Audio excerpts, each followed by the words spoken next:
Minato Namikaze gave up everything: the hat, the title, the village he bled for. He walked out of Konoha's gates with nothing but a cloaked, handcuffed boy who doesn't know his own name and a demon fox sealed in his gut. He did it because every faction in that village, Root, the council, the elders, saw his son as a leash, a hostage, a tool to control the most powerful Jinchuriki alive. So Minato cut the leash.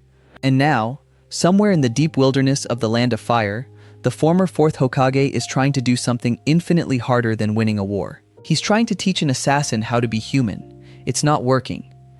3 days into exile, Naruto's body starts dying. Not from poison, not from an attack, from air, from water, from grass and pollen and bacteria, the invisible, mundane biology of a planet he was never meant to inhabit. 13 years in a sterile, dimensional void left his immune system with nothing to fight. And now, every microorganism in the natural world is invading him at once. The fever hits at dawn, 104 degrees, then 106. Naruto's pale skin flushes red. His body shakes so violently his teeth crack against each other. Sweat pours from skin that has never sweated before. And inside his delirious, fragmenting mind, the programming activates, the only framework he has for processing what's happening. He's been poisoned. The Demon Lord poisoned him. Of course, the Creator warned him about this. The demons of the chaotic realm are deceivers. They use warmth to lower your guard, and then they destroy you from the inside. This burning, shaking, suffocating sensation, this is the trap closing. Minato returns from the river with a soaked cloth and finds his son crouched in the corner of their lean-to, tanto drawn, eyes wild with fever and terror. Naruto's chains are out, flickering, unstable, lashing at the air like wounded animals. You poisoned the food, the water. Naruto, put the blade down. You have a fever. It's an illness. Your body is adjusting to. Liar. Naruto lunges, fevered, sloppy, nothing like the surgical precision of the ghost. Minato catches the Tanto arm, redirects the momentum, and pins Naruto face down in the dirt. The boy thrashes, screaming, biting, chains whipping against the ground hard enough to split the earth. Minato holds him with one arm and uses the other to force a medicinal paste between his cracked lips. It's a field remedy, willow bark and chakra-infused herbs Minato learned from Kushina's old scrolls. Naruto chokes on it, spits half of it back. His body convulses once, twice, and then the shaking begins to slow. The fever doesn't break, not yet, but the climb stops. Minato doesn't let go. He holds his son against the cold ground, one hand on the back of his neck, and waits. For 3 hours, he waits. The boy stops screaming after 20 minutes, stops struggling after 40. Falls into a shallow, shuddering unconsciousness after an hour. Minato doesn't move. He sits in the dirt, holding a boy who just tried to kill him, and watches the fever sweat soak through both their clothes. The fever breaks on the morning of the second day. Naruto wakes with his face pressed against the ground, his body hollow, his muscles burned clean of strength. He can feel Minato sitting 3 feet away, the warmth, always the warmth. And now, layered under it, the memory of violence. His violence. He attacked the Demon Lord. He failed. And in every experience Naruto has ever had, failure is followed by one thing. He waits for the punishment. He lies still and waits for the blow, the burn, the hours of forced sparring that Obito used to recalibrate disobedience. His body tenses, his jaw locks, his fingers curl into the dirt, bracing. Nothing comes. A minute, 5 minutes, 10. Minato is sitting against a tree, sharpening a kunai, watching the tree line. He glances at Naruto. He sees the tension, the coiled, flinching posture of a creature expecting pain. How do you feel? The question itself is an attack. Naruto doesn't know how to process it. Obito never asked how he felt. Obito issued corrections. Naruto's brain searches for the hidden command inside the words and finds nothing. Just a question.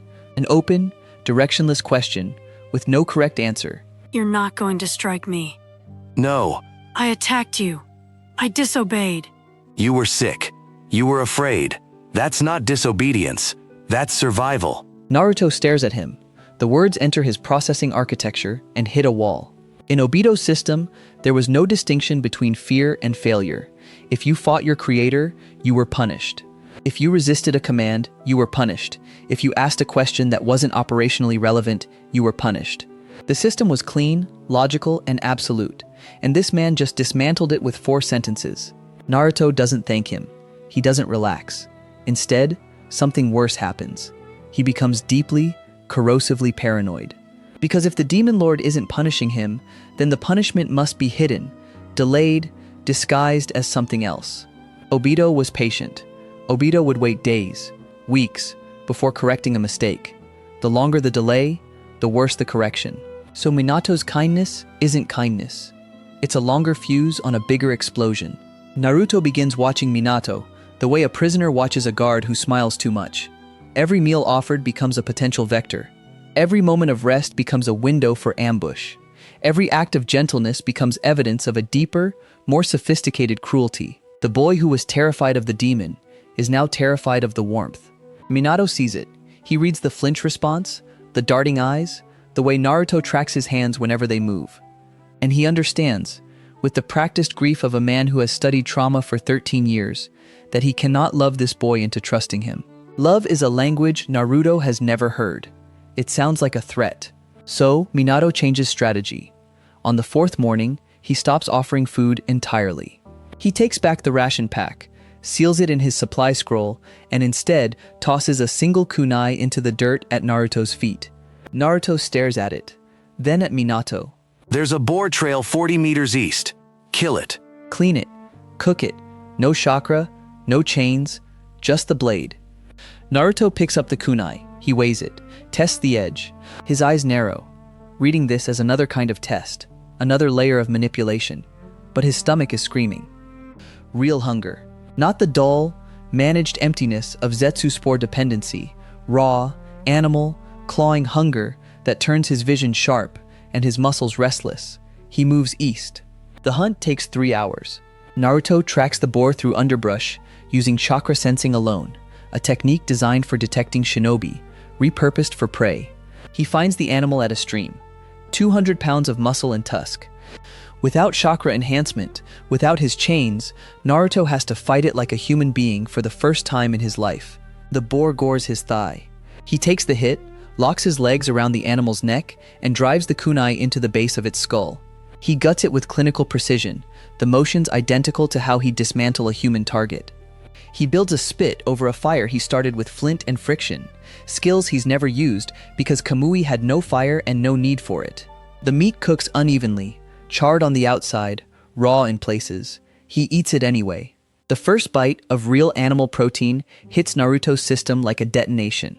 His Uzumaki metabolism, starved for genuine nutrition for over a decade, sustained only on the processed, fibrous paste of white Zetsu tissue, ignites. His muscles tighten, his vision sharpens. The constant low-grade fatigue that has clung to him since birth lifts by a fraction. His body is screaming a single, unmistakable message. This is what you were supposed to eat. This is what real fuel feels like. He sits by the fire, grease on his fingers, blood on his thigh, staring at the half-eaten carcass of an animal he killed with his own hands. And a thought forms. Not an emotion, not a revelation, just a cold, tactical observation that rewrites his entire operational history. Obito controlled what he ate. Obito was the only source of Zetsu spores. If Naruto didn't comply, he didn't eat. If he didn't eat, he died. Every mission, every kill, every act of obedience was underwritten by a single biological dependency. The creator didn't train a soldier. He grew a parasite and made it addicted to the only host available. And now this man, the Demon Lord, the supposed enemy, just handed Naruto a knife and said, "Feed yourself." No strings, no dependency, no leash, just a blade and a direction. Naruto looks back toward camp, where Minato is sitting by a separate fire, reading a scroll. The Demon Lord didn't watch, didn't supervise, didn't collect the kill or ration the portions. He simply made Naruto capable of surviving without a master and then stepped back. Naruto chews slowly. The fire crackles, and somewhere beneath 13 years of concrete programming, a hairline fracture spreads a little wider. 8 days into exile, Naruto is eating on his own now, hunting every morning, cooking badly but improving. His skin, that translucent, almost luminous pallor from a lifetime without sunlight, is slowly, imperceptibly shifting. Not color yet, just a reduction in the wrongness. His Uzumaki cells are generating natural chakra from real nutrients for the first time, and deep inside his body, systems that have been dormant since birth are waking up. Obito feels it. Across dimensions, across the Veil of Kamui, the architect sits in his empty throne room and senses his masterwork slipping away. The biological tether, the Zetsu spore dependency, is weakening. The boy is metabolizing real food, generating independent chakra. Every hour that passes makes Naruto less controllable and more human. Obito opens a small scroll. Inside is a sealing formula, a curse mark he branded into the base of Naruto's spine when the boy was 4 years old. A failsafe, an insurance policy against exactly this scenario. He forms a single hand seal and activates it from across dimensions. Naruto is mid-step, carrying a skinned rabbit back to camp, when his spine detonates. Not pain, beyond pain. Every nerve ending from his skull to his tailbone fires simultaneously, overloading his sensory cortex with a white-hot signal that has no analog in human experience. His legs buckle. The rabbit drops. His mouth opens, but no sound comes out. The agony is so total it bypasses his vocal cords entirely. Then the scream comes. Animal, guttural. A sound that sends every bird within a mile into the sky and brings Minato sprinting from camp with kunai drawn. Naruto is on the ground, arched backward, fingers clawing the dirt so hard his nails split. His chains are erupting randomly, smashing trees, cratering earth, whipping in every direction with no control and no target. His hand finds his tanto, not to fight, to fix. Operating on pure animal logic, pain is in the back. Remove the thing in the back. Naruto reaches the blade over his shoulder and begins cutting into his own flesh. He's trying to carve the seal out. He can feel it, a hot, pulsing node at the base of his spine, and his solution is the only solution Obito ever taught him. If something is wrong, cut it out. The tanto bites into muscle. Blood sprays across the dirt. Naruto doesn't stop. His face is locked in a rictus of mechanical determination. No tears, no panic, just the focused, horrifying efficiency of a boy who has been taught to treat his own body as equipment. Naruto, stop. Minato crashes into him, full body tackle, driving them both into the ground. Naruto fights, thrashing, stabbing blindly, the tanto scoring a shallow line across Minato's forearm. Minato pins the blade arm with his knee, wrenches the tanto away, and flips Naruto onto his stomach. He sees the brand, a glowing, pulsing seal burned into the base of Naruto's spine. Old, deeply embedded, and radiating malicious chakra like a hot coal buried in living tissue. Minato's blood turns to ice. He recognizes the architecture. It's a modified pain induction seal, crude but devastatingly effective, designed to be activated remotely. A handler's leash. The kind of seal you put on an animal you want to control from a distance. Hold on, Naruto. I've got you. His palm slams down on the seal. Golden light erupts from the point of contact. Minato is running an Uzumaki suppression formula, a technique Kushina taught him years ago, back when they used to sit together and she'd walk him through her clan's sealing heritage with a patience he never deserved. The counter seal floods through Naruto's chakra network like cold water through burning pipes. Minato isn't erasing the curse mark, it's too deeply embedded for a field removal. He's smothering it, wrapping it in layers of his own chakra so dense that Obito's remote signal can't reach it. It takes 45 seconds, the longest 45 seconds of Minato's life. The screaming stops. The thrashing stops. Naruto goes limp, face down in the dirt, breathing in shallow, ragged hitches, his back soaked in his own blood. And then, flooding into the space where the agony was, warmth. Not the faint, directional warmth of skin contact. This is total, immersive. A heavy, dense wave of chakra that wraps around Naruto's entire nervous system like a blanket being pulled over a shivering child. Minato's chakra, warm, safe, pressed directly against the epicenter of his pain. And Naruto's broken, brutalized neurological framework, stripped to its most primitive layer by the worst agony it has ever processed, writes a new association with permanent, indelible ink. Obito is pain. Minato is relief. Obito is the source of the burning. Minato is the hand that makes it stop. This isn't philosophy. This isn't persuasion. It's biology. Conditioning, overwritten by a stronger, truer signal. And from this moment forward, the deepest, most animal part of Naruto Uzumaki will never again confuse which man is the monster and which is the father. Naruto lies in the dirt. His fingers, still bloody, still shaking, find the hem of Minato's sleeve and grip it. He doesn't speak, he doesn't need to. The grip says everything his vocabulary can't. The curse mark's activation was a signal, not just to Naruto, to anyone tracking dimensional energy signatures. For a brief, burning moment, that seal screamed Naruto's location across every chakra-sensitive frequency on the continent. And two of the most dangerous shinobi in the Akatsuki heard it clearly. Kakuzu and Hidan arrive at midday. They don't announce themselves. Kakuzu, a century-old mercenary with 5 stolen hearts and the cold pragmatism of a ledger book, emerges from the tree line like a shadow given weight. Hidan, immortal, grinning, dragging a triple-bladed scythe through the dirt, walks out beside him with the casual posture of a man going to lunch. Look at this. The famous yellow flash, camping in the woods like a vagrant. And what's that? The little ghost boy? Jashin must love me today. Shut up, Hidan. The bounty is for the Jinchuriki. The boy is incidental. Minato is on his feet instantly, but his body betrays him. The suppression seal drained nearly half his chakra reserves. His arms are shaking. His reaction time, normally measured in microseconds, is sluggish by a fraction. Against average opponents, it wouldn't matter. Against 2 S-rank Akatsuki members, that fraction is the difference between life and death. He draws his kunai anyway, steps in front of Naruto, and issues the only order he can. Run. Naruto hears the command. Run, survive, retreat. The ghost's programming accepts it instantly. Disengage, evade, preserve operational capacity. His legs tense, his weight shifts backward. Every trained instinct in his body screams at him to vanish. But his back is still warm. The suppression seal is still humming against his spine.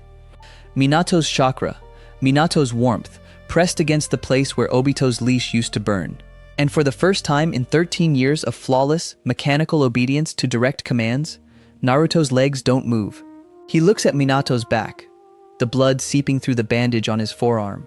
Naruto's blood, from the tanto, from when he was thrashing, the slight tremor in his father's stance. The exhaustion that no amount of willpower can fully mask. And something fires inside Naruto that has no name in any operational manual Obito ever taught him. He draws his tanto, steps forward, stands beside Minato. Not behind, beside. I told you to run. No.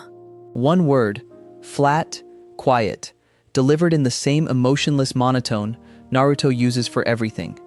But Minato hears it like a thunderclap. Because that single syllable isn't defiance, it's choice. The first voluntary, non-programmed choice Naruto Uzumaki has ever made in his life, and he chose to stay. Minato doesn't argue. He shifts his stance a fraction, widening the gap to his left, opening space for Naruto to operate. It's instinctive, the body language of a partner, not a handler, and side by side, father and son face the immortals.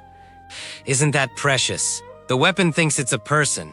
Kakuzu, do you mind if I sacrifice the little one first? I mind if you waste time.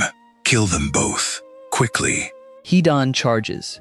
His scythe sweeps in a wide, lunging arc, aimed at bisecting both targets in a single motion. Minato flickers, Hiraishin, short range, and appears at Hidan's flank. His kunai bites into the immortal's shoulder. Hidan laughs.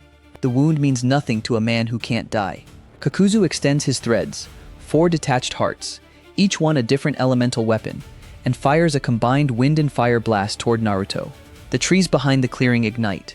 The air itself catches fire. Naruto doesn't dodge. He phases a Kamui sync technique, his body partially dematerializing for a fraction of a second as the blast passes through empty space. He re-solidifies mid-stride, chains erupting from his back, and closes the distance to Kakuzu in under a second. Kakuzu's threads intercept, hard, carbon fiber tendrils wrapping around the chains, trying to immobilize them. Naruto's wood release fires back, Zetsu-derived roots bursting from his forearms, burrowing into the thread mass, trying to decompose the organic material from inside.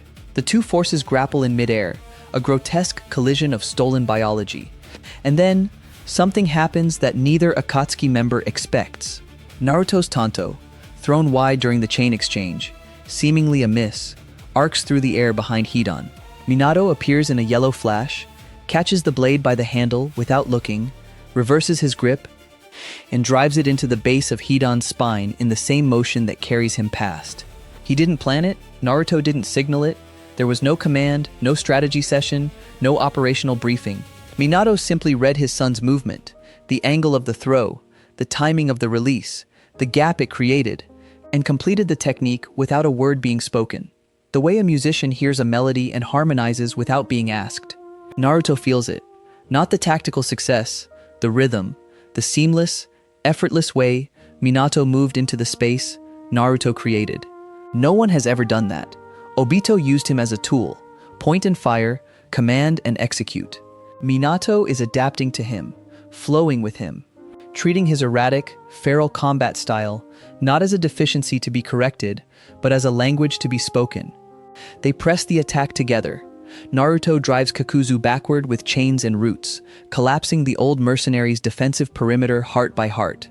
Minato dismantles Hidan, not killing him, because Hidan can't be killed, but systematically severing his limbs and sealing them in separate containment scrolls until the immortal is nothing but a screaming torso pinned to the ground. You can't do this. Lord Jashin will. He can collect you from the bottom of a river. Kakuzu, 2 hearts down and taking structural damage, makes a tactical retreat, detonating a massive fire-wind combination that levels the clearing and using the smoke to disengage. The explosion sends both Minato and Naruto tumbling. When the dust clears, Kakuzu is gone, dragging Hidan's sealed torso behind him in a thread cocoon. The clearing is destroyed, trees are shattered, the earth is cratered, and small fires lick at the perimeter. Minato sits in the wreckage, bleeding from a dozen shallow wounds, his flak jacket torn, his breathing heavy. Beside him, Naruto is on one knee, chains slowly retracting, Tanto still in his grip. Both of them are exhausted, both of them are alive. And in the silence that follows, Naruto looks down at his own hands. They're shaking, not from fear, not from cold, but from something his system has no classification for. During that fight, standing beside Minato, moving in that unspoken rhythm, he felt something. Not warmth, not pain. Something in between. Something that made the violence feel different from every other act of violence he's ever committed. He wasn't a blade being swung. He was a person standing next to another person, choosing to fight for the same thing. He doesn't have a word for it. He won't have one for a long time. But the thing Naruto felt in that ruined clearing, in the blood and the dirt and the fire, was belonging. The battle drew attention. The fire, the chakra spikes, the dimensional residue. Every sensor type within 50 miles felt the disturbance. But the predator who answers isn't Akatsuki. It's something worse, something personal. Sasuke Uchiha emerges from the tree line at dusk. He's changed. The boy who wept outside a cell door in Konoha is gone. In his place stands something harder, leaner, moving with the serpentine fluidity of a shinobi trained by Orochimaru. His eyes carry 3 tomoe now, fully matured Sharingan, burning red in the fading light. A Chokuto sits on his hip. He's 11 years old, and he radiates killing intent the way other children radiate noise. He tracked them from Konoha, weeks of pursuit, through Orochimaru's intelligence network, through stolen sensor data, through sheer, grinding, obsessive determination. He didn't come for Minato, he came for the ghost. Sasuke moves fast. A barrier tag, one of Orochimaru's modified containment seals, slaps against a tree trunk and activates. A shimmering purple dome erupts around Minato, locking the Hokage inside a chakra-dampening field before he can react. Minato's hands hit the barrier. His fists flash with Hiraishin markings. The seal holds. Sasuke, don't do this. Sasuke doesn't acknowledge him. His eyes are locked on Naruto, who is already on his feet, tanto drawn, body shifting into the low, silent combat stance of the ghost. 2 boys in a wrecked clearing, the remnants of fire still glowing at their feet, one driven by vengeance, one driven by survival. Sasuke attacks. The Chokuto leads, fast, precise, imbued with lightning chakra that crackles along the blade. His style is everything Naruto's isn't. Technical, orthodox, built on generations of Uchiha Kenjutsu, refined through Orochimaru's sadistic optimization. Each strike targets a vital point. Each follow-up seals the escape route. Naruto counters with chains and instinct. He parries the Chokuto with his Tanto, lets a chain absorb the lightning discharge, and creates space with a burst of wooden tendrils from his palm. Sasuke cuts through the roots without slowing. His Sharingan is reading Naruto's movements now, cataloging the patterns he couldn't see when he was 7, deconstructing the ghost's alien combat language frame by frame. They're evenly matched, Sasuke's technique and prediction against Naruto's raw power and unpredictability. The fight tears through the clearing, blades ringing, chains cracking, earth splitting, and with every exchange, the gap between them narrows. Then Naruto sees something that stops him mid-strike. Sasuke's face. Not his technique, not his Sharingan, his face.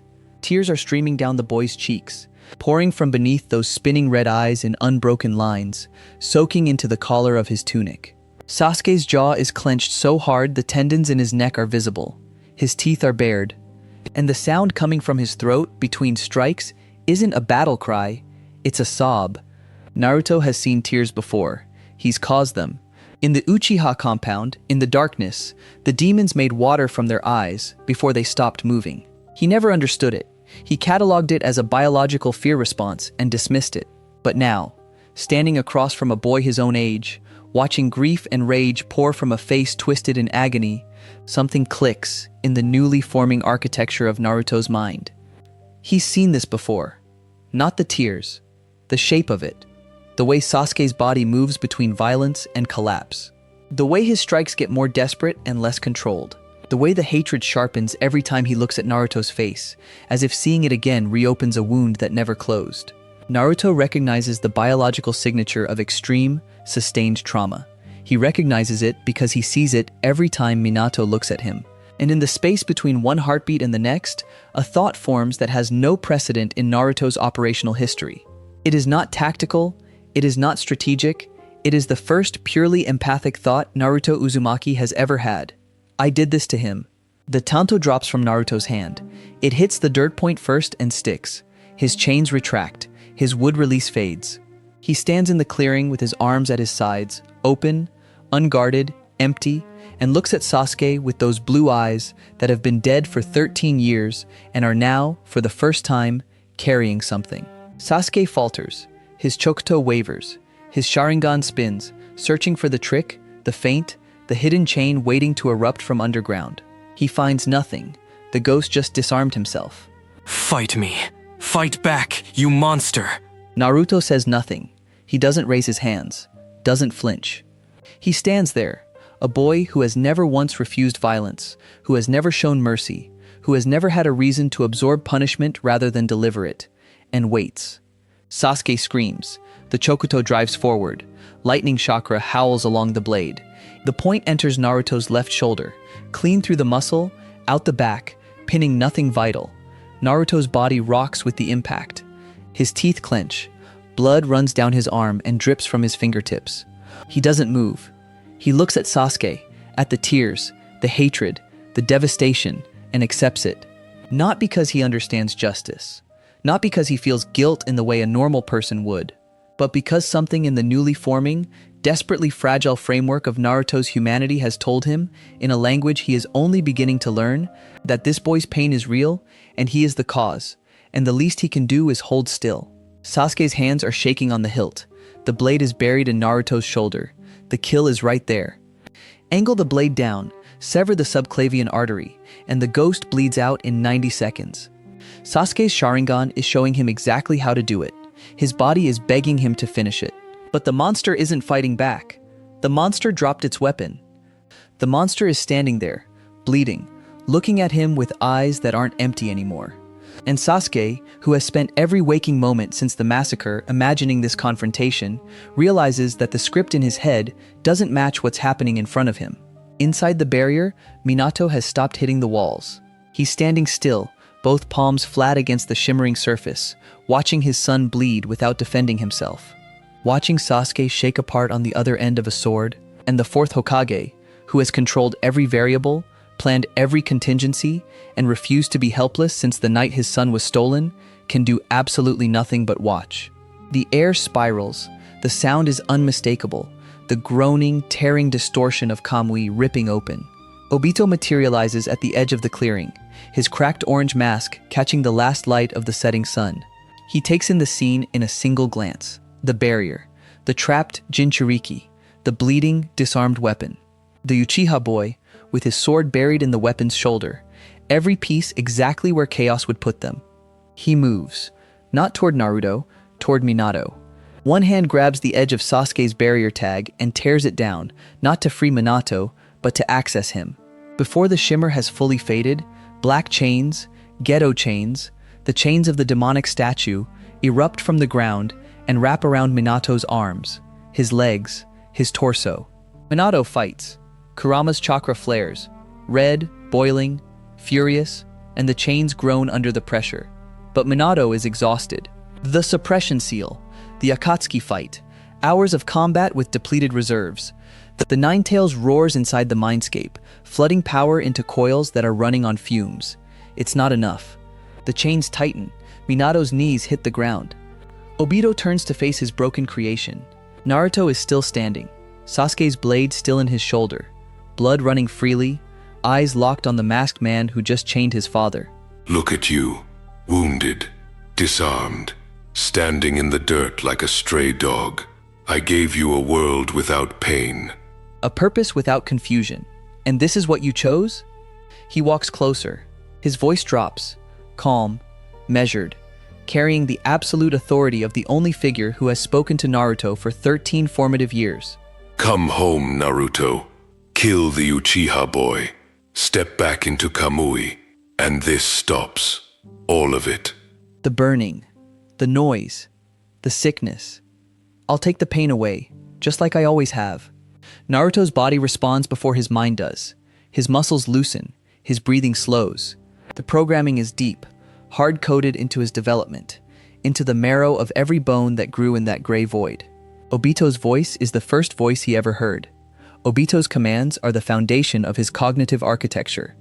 And right now, every conditioned reflex in his body is telling him to comply. Sasuke rips the Chokoto from Naruto's shoulder and staggers backward, reading the shift in Naruto's posture. The ghost is receding. The weapon is reactivating. Sasuke raises his blade, ready for the attack.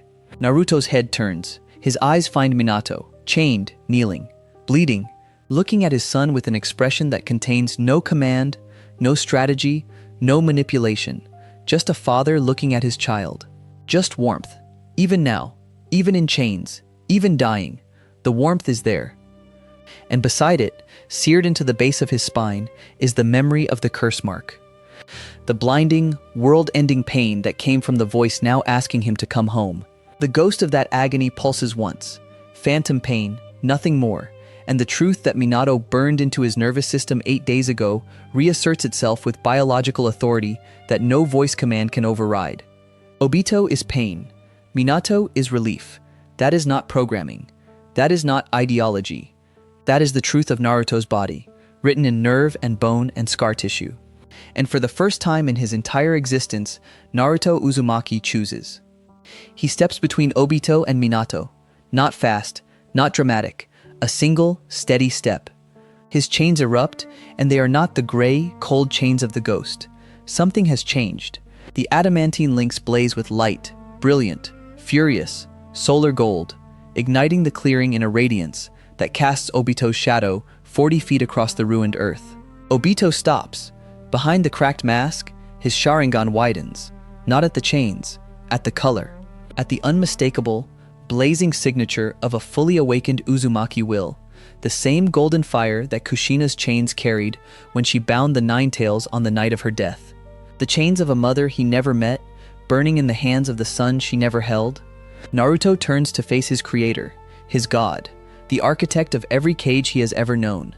His face is still, his eyes are clear, and when he speaks, his voice doesn't shake, it doesn't waver.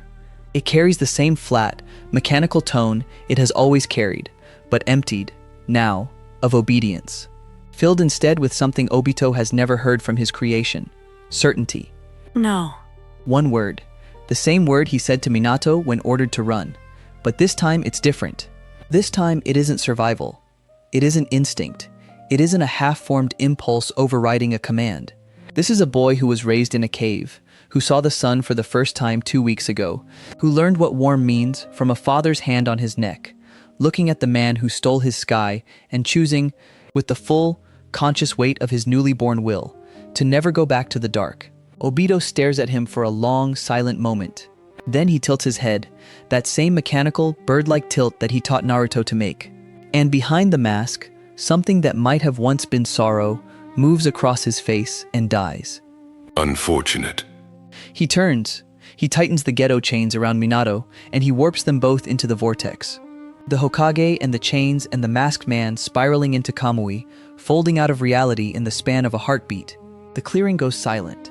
Naruto stands in the fading gold of his own chains, staring at the empty space where his father was. The warmth is gone. The relief is gone. The only anchor Naruto has in this screaming, burning, overwhelming world just vanished into the dimension he spent his life trying to escape. Sasuke stands 10 feet away, Chokuto lowered, Sharingan dimming, blood, Naruto's blood, drying on his blade. He looks at the spot where Minato disappeared, and his chest constricts. The man who saved him, the man he swore to serve, gone. 2 boys in a destroyed clearing, one who butchered the other's family, one who came to avenge them. Both of them just watched the only person who ever showed them what warmth means get dragged into a hell dimension by a god. The silence between them is vast, toxic, and loaded with more grief than either of them can carry alone. Sasuke sheathes his blade. His hand is still shaking. I don't forgive you. I will never forgive you. Do you understand that? Yes. Good. Sasuke turns and faces the direction the dimensional residue is drifting, a faint, static hum that only Naruto can fully read. The Hokage saved my life. You butchered my family. I am going to help you get him back. He turns his head, red eyes meet blue, and the next words come out through clenched teeth, carrying every gram of hatred and loss and desperate, agonizing love for a man who chose his monster over Sasuke's justice. And the moment he is safe, I will put this blade through your throat. Naruto looks at him, processes the terms. A temporary alliance built on mutual necessity and sealed with a death sentence. No trust, no friendship, no forgiveness. Just 2 broken weapons pointed at the same target, held together by the ghost of a warm hand that neither of them can reach. Naruto nods once. Agreed. They move east. Naruto tracks the dimensional residue, the faint ozone hum, the micro-distortions in the air that only someone raised inside Kamui could detect. It's fading fast. Obito is covering his trail, but the scent of that dimension, the cold, sterile, dead nothing that was Naruto's universe for 13 years, is branded into his sensory cortex. He could track it through a hurricane. Sasuke walks 3 paces behind. Always 3 paces, never beside. His Chokuto stays drawn. His Sharingan stays active. He watches the back of Naruto's head with the same focus a predator watches a threat it has temporarily decided not to kill. Their dynamic is not partnership. It is controlled mutual hatred, directed forward by a shared objective. They don't make camp together. Naruto sleeps in the open, motionless, silent, indistinguishable from a corpse. Sasuke sleeps in the trees above, one eye open, blade across his lap. They eat separately. They don't speak unless the trail demands it. The silence between them is suffocating, but neither breaks it. There is nothing to say that wouldn't end in blood.